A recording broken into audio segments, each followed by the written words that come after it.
ఓకేనా. సో ఇప్పుడు మేము చేసేది తిల్లాన, కాళింగ నర్తన తిల్లాన. కృష్ణుడు కాళింగం అడుగులో స్నేహితులతో ఆడుకుంటూ ఉంటే ఒకసారి బంతి వెళ్ళి కాళింగం అడుగులో పడుతుంది.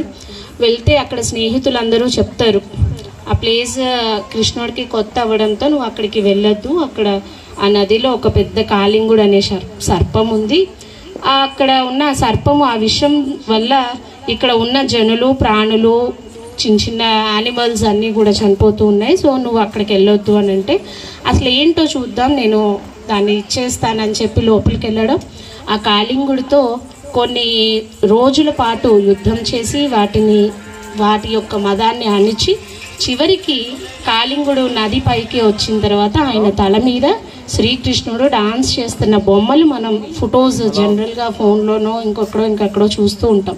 అది కాళింగ నర్తనం. కాళింగ అంటే పాము, సర్పం, పెద్ద 1000 పడగల సర్పము, దాని మీద నర్తనం అంటే డాన్స్ చేయడం. ఎవరు చేస్తున్నారు? కృష్ణుడు.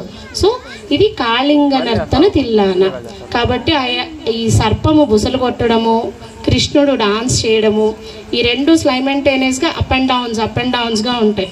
సహజంగా పాము బుస కొడుతూ ఉంటే గట్టిగా బుస కొడుతుంది, దాన్ని ఆ బుస కొట్టే టైంలో కృష్ణుడు దాని మీద కాలేస్తారు, అది నర్తనం. సో కాళింగ నర్తన రెండు కలిపి కాళింగ నర్తన తిల్లాన అవుతుంది. ఇప్పుడు మనం చేసే అంశంలో కూడా ఇలానే పాటలు చాలా వినసొంపుగా అర్థవంతంగా వింటే మనకి చాలా ఈజీగా అర్థమవుతుంది. నృత్య భాగం ఎక్కువగా ఉండే అంశం ఇది.